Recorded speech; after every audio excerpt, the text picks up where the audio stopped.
dia, boa tarde, boa noite. Essa é uma palestra assíncrona.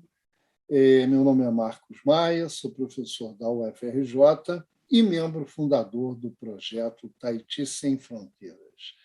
Eu vou falar uma breve apresentação hoje sobre a leitura, essa cognição que nos permite transformar sinais gráficos em ideias na escrita e depois podemos compartilhar essas ideias, superando distâncias, superando tempo, que é a leitura. Leitura que transformou, inclusive, o cérebro humano, como veremos. Mas eu vou antes percorrer um pouco essa trajetória da aquisição da leitura pela espécie. Por que ler livro de Tahiti, mas por que ler em geral? Né?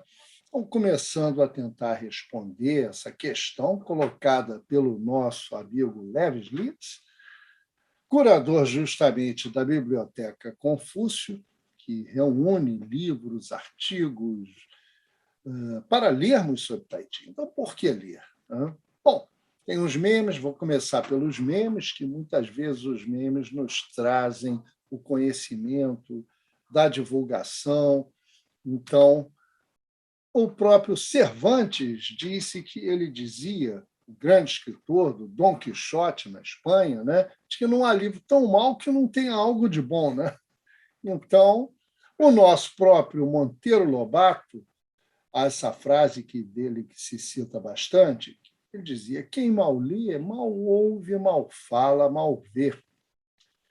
O Victor Hugo, o escritor francês, também dizia que ler é beber e comer. O espírito que não lê emagrece como o corpo que não come. A Mafalda, né, também costumava dizer, ela está por aí, né, fez agora até aniversário, viver sem ler é perigoso, te obriga a crer no que outros te dizem, no que te dizem. Né? Então, quanto você pode ter de formulação da sua própria opinião, se você lê, você pode acessar um mundo de perspectivas, né? Para formar a sua própria. Na verdade, na evolução humana, né, o Homo sapiens, o gênero Homo tem milhões de anos, mas o Homo sapiens é bem mais recente. Né? E nessa evolução, a leitura, se aqui vem de milhões, né, a leitura tem só 5.000 anos. E hoje se discute até a leitura em papel em relação à leitura em telas. Né? Isso tudo está nos transformando profundamente. Nós pensamos um pouco, eu participei desse livro, que foi lançado no ano passado, né? E eu vou dar algumas ideias, algumas noções. Você vê que a leitura ela é automática. Na capa do livro, coloquei esses desenhos que foram feitos pela minha filha May. Você tem aqui, você segue instruções, não leia a faixa. Como foi? Quer dizer, não tem como olhar depois que você se alfabetiza e não lê. Então, é um processo muito reflexo que você desenvolve após se alfabetizar. Né? E, na verdade, se você pensa, segundo o Yuval Harari, um livro ótimo, que é o Homo Sapiens, né? Há cerca de 4,5 bilhões é o universo, depois 3,8 bilhões, começa os processos biológicos, e aí você vai ter 6 milhões, você tem lá o ser que originou nós humanos e os chimpanzés, e os humanos se desenvolvem na África há 2,5 milhões, se espalham para a Eurásia há 2 milhões de anos, depois tem os neandertais há 500 mil anos, né? E há 300 mil anos nós aprendemos a usar o fogo, mas o Homo sapiens mesmo aparece há 200 mil anos. Há 70 mil anos acontece uma grande revolução que aparece linguagem, consciência, arte, imaginação, né? E aí a gente sai da África. É a revolução cognitivista. Agora, A escrita mesmo vai aparecer muito mais recentemente, há 5.000 anos, nessa região entre os rios Tigres e Eufrates, na Mesopotâmia, né?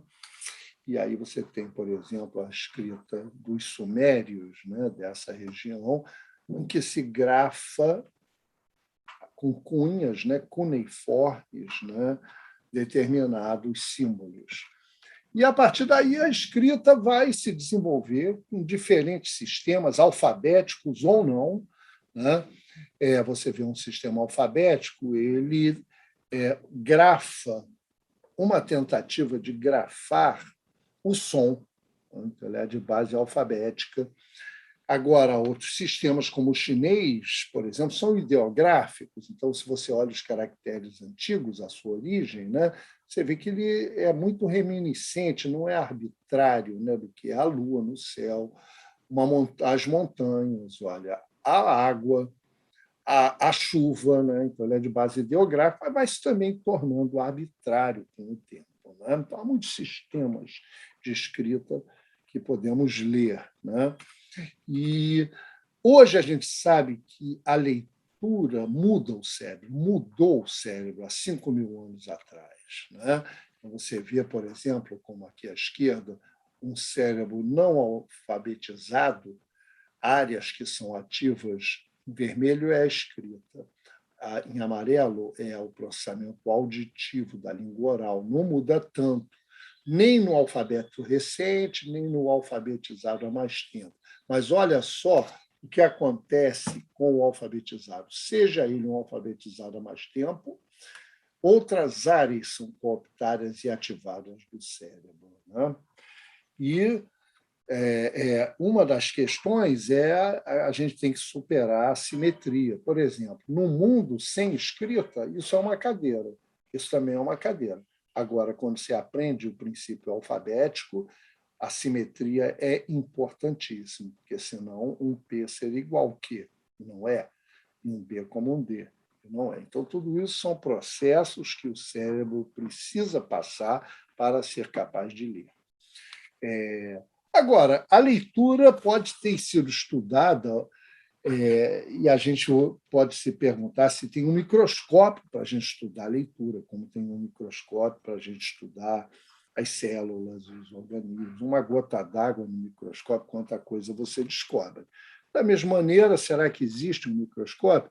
Sempre o olho humano foi muito pesquisado. Isso é um desenho do grande cientista e artista Leonardo da Vinci, né? Mostrando como o olho pode ver desde uma fixação mais central até a gente consegue ver com o cantinho do olho. Né? Mas, de fato, a gente aprendeu muito sobre o olho humano e os processos de registro da visão humana com esse oftalmologista francês, o Louis-Émile Javal. Ele, muito na virada do século XIX para o século XX, ele criou esse aparelhinho muito simples, com espelhos e lentes, e descobriu que o olho humano não desliza, o olho humano fixa e refixa. Né? E aí foram desenvolvidos equipamentos para tentar ver como a pessoa lê na hora que a pessoa está lendo, né?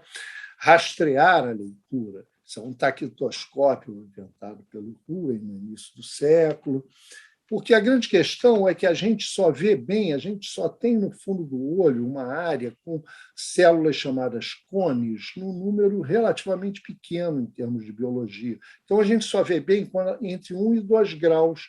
Quanto mais a gente afasta da visão foveal, que é essa região aqui, que é preparada para uma análise detalhada, né, em termos de forma, de textura, de cor, né, a gente tem que fixar e refixar. O olho humano nem é o melhor da natureza. Né? Então, a gente tem que fixar e refixar. E essa movimentação ocular é muito rápida, a gente não tem consciência total dela. Os aparelhos foram se desenvolvendo, chamados eye trackers, ou rastreadores oculares, eram certos trambolhos aí no início do século XX, meados do século XX, mas hoje são equipamentos modernos que permitem saber onde o olho está, para onde se move, não só na leitura, mas de modo geral, em relação ao chamado mundo visual. Né? E com esses aparelhos, por exemplo, no nosso laboratório na UFRJ, nós temos um aparelho que é uma barrinha, e onde quer que a pessoa olhe numa tela, a gente pode saber quanto tempo fica, para onde se move, e é um processo muito bom para estudar a leitura. É usado em publicidade, a dona de casa usa um óculos, que é um rastreador, e a gente sabe que ela olhou mais nessa área, porque será que atraiu mais o olho, ou em telas, quando você faz pesquisa na web, ele olhou mais essa área aqui do que a outras. Mapa de calor muito intuitivo. Estudos de dirigibilidade, quando a pessoa está dirigindo, que atrai mais o olho, e até o professor Stephen Hawking, o grande físico, que não podia usar mais os seus membros, como consequência de uma doença neurodegenerativa, ele usava um rastreador ocular para escrever, algo assim, olha, olhando, você consegue grafar, olha, basicamente. Isso está sendo muito desenvolvido, dizem que uma próxima geração aí de telefones celulares vai permitir controle assim com os olhos, captura da fixação ocular, e é uma tecnologia que vem sendo muito desenvolvida, né? Então, vamos para ter uma ideia do que é. Por exemplo, no nosso laboratório, nós estudamos a leitura, laboratório de psicolinguística experimental da UFRJ. Olha só, uma pessoa lendo e fazendo um pequeno teste de leitura. Você pode ler, mas você não sabe como você lê, né? Vai fixando, às vezes tem fixações regressivas, volta, e isso tudo é muito rápido, se mede em milésimos de segundo. Leu a segunda linha, a terceira, e então ele vai lendo e depois vai fazer o teste. Olha, uma cobra, e aparece uma frase, ele leu e depois responde com o olho. Tem uma cobra no chão, é verdade. E aqui? Ele está observando uma imagem, agora tem bananas caídas embaixo. E a banana? Não, aí respondeu. Então, você vai tendo a possibilidade de ver como as pessoas olham imagens e leem, né? Porque o processamento da leitura, você começa com a decodificação de letras em grafemas, em morfemas, palavras, sintagmas, frases, faz uma integração discursiva, pragmática, faz inferências e utiliza também o seu conhecimento do mundo, né?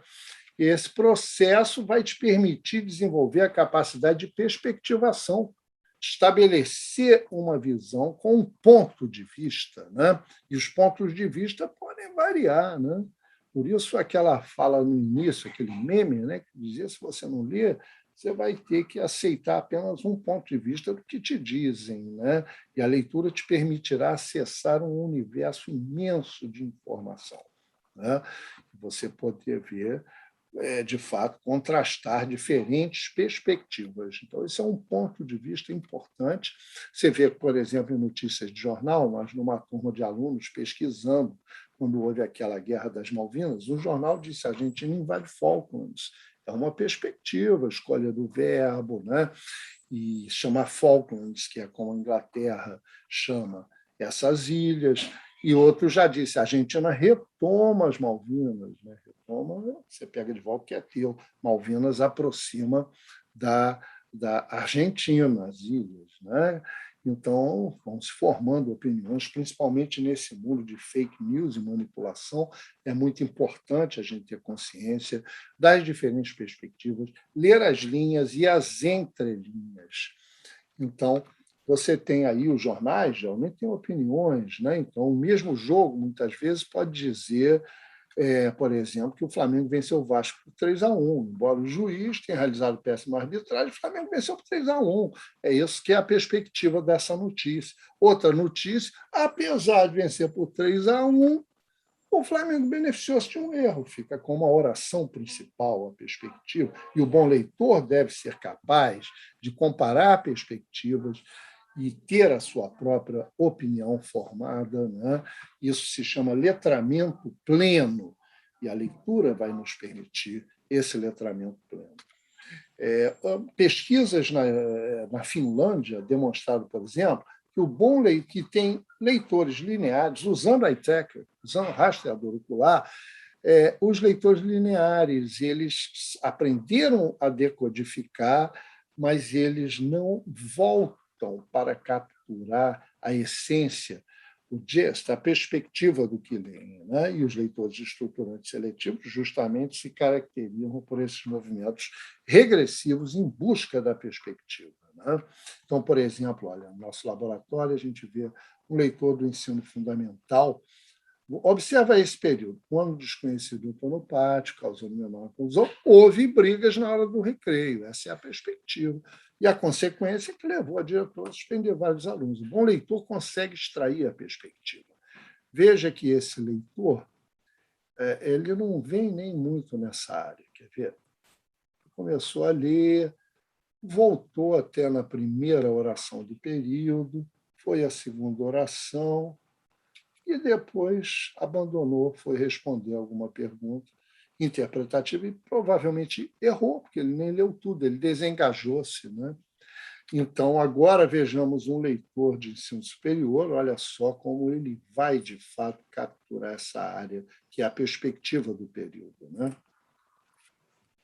Bem mais rápido, voltou, e voltou novamente ao final. Chama-se regressão de primeira passagem e regressão de segunda passagem. Então, esse microscópio nos permitiu aprender muito sobre o processo de leitura, não apenas com a interpretação do texto, mas na hora em que se está lendo, né? E o bom leitor analisa as perspectivas para formar opiniões bem fundamentadas. O bom leitor de livros e artigos de Tahiti não é diferente, né?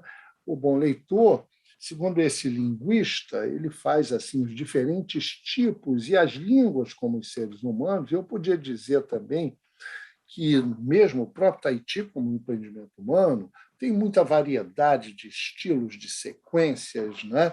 Mas tem alguma coisa em comum, universais para tudo, né? Alguns estilos têm mais alguma coisa em comum, podem ser classificados, há também uma perspectiva classificatória, e, finalmente, tem uma perspectiva caracterológica, típica, específica de um praticante. E essas coisas são complementares, né? E é possível a gente desenvolver a nossa capacidade de perceber, de ler, né, tendo em mente aspectos universais, classificatórios, caracterológicos, né, e podemos saber que as opiniões podem ser formadas dependente do ponto de vista. No que diz respeito à leitura de livros de Tahiti, você vai ter mergulhar no universo de conhecimentos. Se você não tivesse acesso a essas leituras, a sua experiência seria muito limitada a um determinado estilo que você aprendeu, que você pratica, né? Mas você podendo ler, você vai ter, por exemplo, esse livro do Futsum Wan sobre o estilo Yang, ou o estilo Chen, com instrumentos, né? Ou então você pode se voltar para a estrutura interna, como, por exemplo, esse livro do Mantak Chia, fabuloso, os diferentes estilos, o estilo Wu, as sequências, ao ler, você pode observar movimentos detalhados, e não apenas livros, mas revistas, né, nos permitem acessar essa grande variedade de perspectivas, né? Um outro aspecto são os clássicos, né? Eu gosto muito desse livro, né? Que é o Selo da Mente, do Imperador de Jade. Ele mostra os 3 tesouros, é um poema belíssimo que é analisado pelo escritor Stuart Olson, né? E isso vai trazer para você um mundo de conhecimento, de informação, que faz toda a diferença, né, na sua prática, no Tahiti também, como conceito, como filosofia. Esse é um outro livro muito interessante, o Aisson Leal, ele resume aí vários clássicos, né? Por exemplo, ao índice do livro, ele vai falar primeiro sobre a filosofia, a história, ele vai te mostrar os conceitos de ti, como cultivar, como desenvolver e transferir o Qin, né, a força interna. Tudo isso são conceitos fundamentais para você saber, senão a prática de Tahiti apenas mover braços, né? Tem muito mais, é uma alquimia interna, e esses conhecimentos podem ser acessados nesses milhares e milhares de livros e artigos. Olha, nesse livro do Aisson Leal, ele traz o Tratado do Zhang Sanquan, um monge no século XII, né? e o Tratado do Mestre Wong Chun Yua, o Tratado do Mestre Wu Wuxian e vários outros aí, né? Enfim, então, Tahiti, essa maravilha, né? Arte e ciência dessa disciplina, né? Que consegue pegar várias perspectivas e integrar harmonicamente, como fica tão belamente representado no diagrama do universo natural, né? Então, basicamente, quis hoje apenas dar essa visão rápida, breve, do processo de leitura e da importância de se ler para que a gente tenha a nossa própria opinião bem fundamentada, contrastando, comparando, né? Desenvolvendo plenamente o nosso letramento, em que área for. E na área do Tahiti, temos aí um exemplo das possibilidades. Muito obrigado.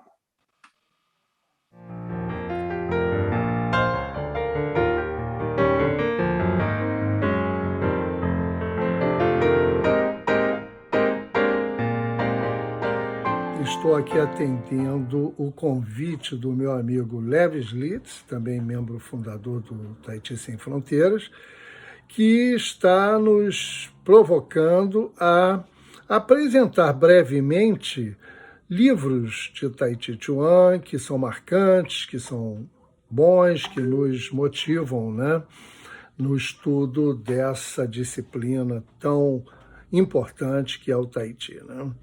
Eu queria começar, para atender o Leves, que é o curador da nossa Biblioteca Confúcio, né, um projeto também do Tahiti Sem Fronteiras, com esse livro aqui, que é um livro do Ao Huan, Tsunliang Ao Huan, Embrace Tiger, Return to Mountain. Esse livro tem também uma tradução em português. É um livro da década de 1970, mas é um livro muito especial. É um livro que inicia com uma apresentação do Alan Watts, o escritor, filósofo, transcendentalista americano. O Ao Huan e o Alan Watts chegaram a desenvolver pesquisas e workshops, seminários, lá no Instituto Esalen, num lindo lugar, no Big Sur, na Califórnia, né? E trabalharam juntos. O Alan Watts apresenta o livro. O livro é uma força da natureza, assim como é o próprio Ao Huan. Ainda recentemente participamos de um evento com ele, continua com aquela mesma energia, aquele otimismo, aquela exuberância. Uma das coisas que sempre me marcou logo no início desse livro, ele diz que o Tahiti Chuan, ele traz a força da natureza, né? Da ideia do Tao, para fazer um contraponto àquela visão mais apolínea, mais disciplinada, que o confucionismo encarna na China, né? O respeito, o mais velho ao mais novo, o seguir os mestres. O Tahiti Chuan, ele também tem essa fonte transformadora, espontânea, né? Que é muito bem representada no trabalho do Ao Huan nesse livro, né? Tem exemplos de caligrafia, tem sequências, mas mais do que nada tem essa filosofia exuberante da energia do Qi, que se reflete na caligrafia, se reflete na dança. Ele é também um dançarino. Então é algo muito sem fronteiras e é uma inspiração para todos nós. Obrigado.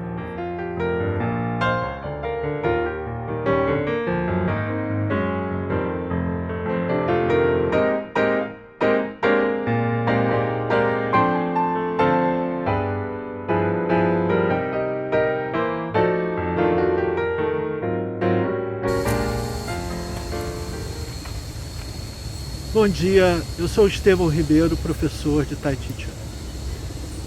O nosso amigo, jornalista Levis Litz, pediu para fazer um vídeo sobre a importância de ler e sobre a importância de ler sobre Tahiti Chuan.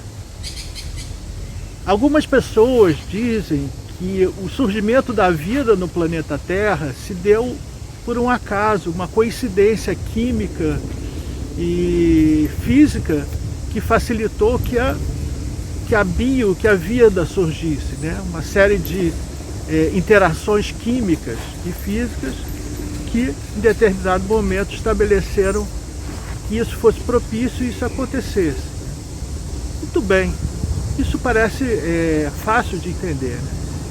O que é incrível é você pensar que essa mescla química ou essa reação química, né, tenha conseguido chegar ao ponto de desenvolver uma certa inteligência individual, né, e coletiva. Então isso já é uma coisa interessante, né? Surgiu uma inteligência a partir de uma... É fantástico, surgiu uma inteligência a partir de uma série de reações químicas e estados físicos propícios. Mas além disso, essa forma de inteligência chegou ao ponto de querer transmitir, não só transmitir o seu gênio, a sua sobrevivência, a sua multiplicação, mas também transmitir uma experiência.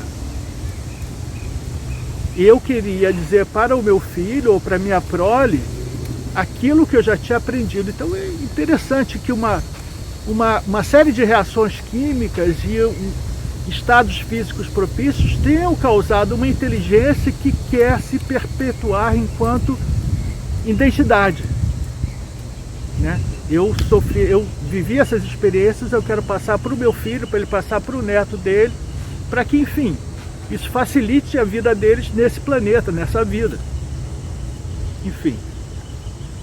Agora, o que é mais interessante ainda é que, além dessa forma, essa reação química ter gerado essa inteligência, que já é uma coisa incrível, e você encontra em vários animais nesse planeta, essa inteligência ainda aqui se perpetuar enquanto ideia, enquanto experiência, enquanto cultura.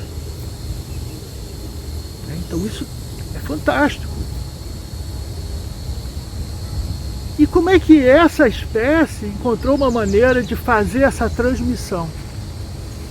Através de signos que vão ser a escritura, né? Você botar as palavras e símbolos para que aquela memória seja mais facilmente acessada. Você não ter que guardar tudo na sua casa. Então começam as civilizações. Puxa, isso então também é mais fantástico, porque, por exemplo, a mãe pato, ela tenta passar para o patinho uma experiência com relação ao perigo ao lobo ou algum animal que não está intuitivamente dentro do patinho ainda. Então essa experiência é passada em alguns animais, não só no ser humano. Mas o ser humano cria a escrita, cria o símbolo, cria o signo, enquanto, digamos assim, imagem evocadora de poder. Porque aquela imagem vai daquele traçado, daquela palavra, ou daquele signo, ou daquele símbolo, vai seccionar perante uma totalidade de coisas o que você quer transmitir. Porque tudo é tudo, você não precisa aprender, tudo está aqui no presente, mas existem algumas coisas que você tem que aprender.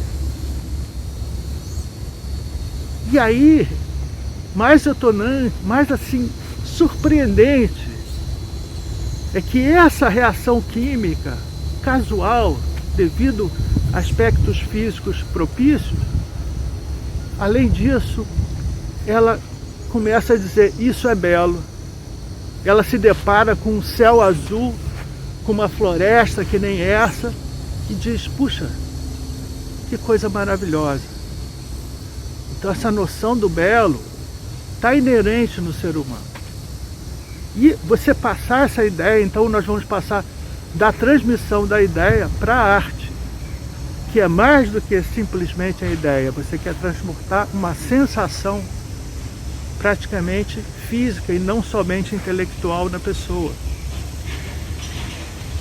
Por isso, ler significa abrir outros mundos, porque você entra virtualmente, muito antes do computador, numa outra realidade virtual, que foi aquela do autor que escreveu aquilo. Por isso é magnífico. Você, através do livro, você vive coisas. Você já deve ter ouvido falar das pessoas dizendo, eu vi esse livro, eu vi esse filme, o livro sempre é melhor. Por que o livro sempre é melhor? Porque você é que lê. São mundos internos seus que começam a ser projetados. Você cria aquela realidade, digamos assim, virtual, através das palavras. Então a experiência, toda a civilização através da escrita, vai passando informação, mas vai passando arte também. Então essa vida sobre esse planeta, né, esse ser humano, essa humanidade, ela tenta, através de alguns poucos séculos atrás, a passar essa experiência para as pessoas.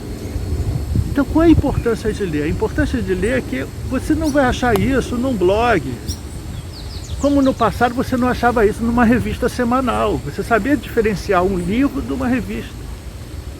Ah, quero ler sobre Tai Chi. Então você tem uma revista de Tai Chi e você tem um livro de Tai Chi. Adivinha qual vai trazer mais informação, mais arte, mais sensação para você a respeito do Tai Chi? Vai ser o livro, obviamente, né? Então nós chegamos nessa questão. O Tai Chi é uma arte complexa, é uma arte que necessita tempo, investimento e sensibilidade da pessoa para aprender. Então é muito importante ler sobre Tai Chi. Não tenha dúvida. Não tenha dúvida. E, por um acaso, no Brasil, né, nós tivemos sorte. Os poucos livros que surgiram no final dos anos 70, começo dos anos 80 no Brasil, foi um que era um extremo e outro, no sentido do ser clássico e ser moderno dentro do Tai Chi. Você tinha o livro do Al Huan de um lado e você tinha o livro da Catherine Despeux, que é um tratado para um doutorado em antropologia. Então é uma coisa densa, forte, consistente e verdadeira para a época. Então são dois livros que a gente deu sorte, enquanto brasileiros de língua portuguesa, dispormos do Tai Chi quando a China ainda estava bastante fechada.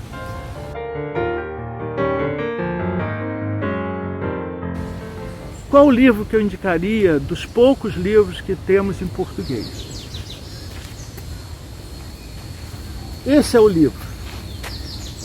Esse é o livro da minha escola, mas fala da essência do Tai Chi, na medida que a minha escola, Escola Chen, é a escola originária de todos os outros estilos de Tai Chi. Ela que é a grande protetora do princípio da espiral passado de geração em geração dentro de uma logística marcial.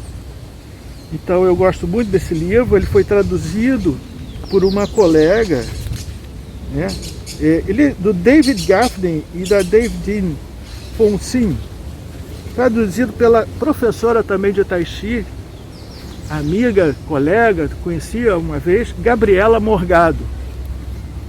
Então, esse é o livro.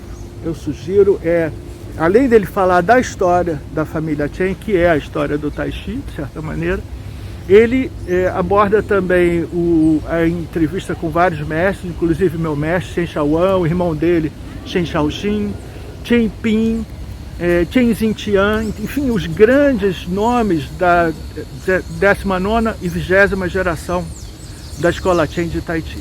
E fala um pouco sobre os outros estilos que saíram, apenas como uma relação histórica. Mas os princípios do Qigong, os princípios de movimentação, as armas, o nome das posturas, enfim, muito completo esse livro. Vale a pena, recomendo. Tem versão em inglês e a versão em português. Então, no momento, eu acho que esse é o melhor livro de Tai Chi que nós temos na língua portuguesa. Ok? Obrigado. Tem vários outros, vale a pena dar uma pesquisada, vale a pena ler sobre Tai Chi. Você tem a prática, você não precisa ler para fazer Tai Chi. Mas uma vez que você tem a teoria junto com a sua prática enriquece, ela ganha filtros e ganha nuances que vão te dar muito prazer. Ok? Um bom dia a todos, um grande abraço.